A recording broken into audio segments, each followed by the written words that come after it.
اعوذ باللہ من الشیطان الرجیم بسم اللہ الرحمن الرحیم الحمدللہ رب العالمین اللہم صلی علی سیدنا و مولانا محمد النبی الرحمتی وعلی آلہ و آبائہ و اجدادہ اجمعین برحمتک یا ارحم الراحمین۔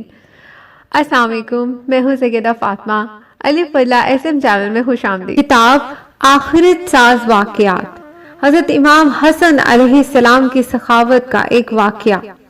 ایک شخص اپنی حاجت لے کر حضرت امام حسن علیہ السلام کی خدمت میں حاضر ہوا۔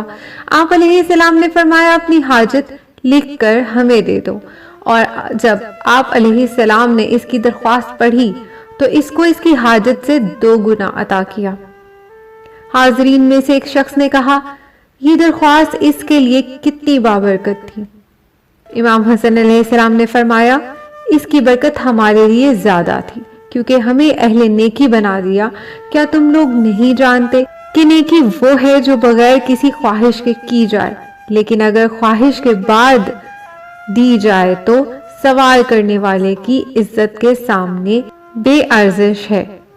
شاید جس شخص نے رات بھر اضطراب و پریشانی اور خوف و امید میں گزاری ہو اور اسے یہ معلوم نہ ہو کہ اس کے سوال کے بعد اس کو رد کیا جائے گا، یعنی اس کے سوال کے بعد اس کو منع کر دیا جائے گا، یا اس نے جو سوال کیا اسے وہ عطا کر دیا جائے گا اور اسے خوش کر دیا جائے گا، اور اب وہ کانپتے ہوئے بدن اور دل کے ساتھ تمہارے پاس آیا ہے اور تم فقط اسی مقدار میں عطا کرو جس مقدار کا سوال کیا ہے، تو گویا تم نے اس کی عزت کے سامنے بہت کم عطا کیا ہے۔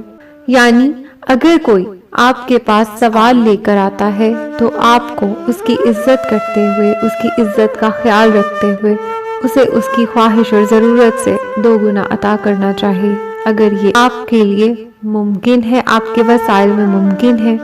اللہ تعالی ہم سب کے توفیقات میں اضافہ فرمائے، آمین۔ علم کی بات اور ذکر اہل بیت شیئر کرنا بھی صدقہ جاریہ ہے، اس لیے اس ویڈیو کو شیئر کیجیے۔ شکریہ، اللہ حافظ۔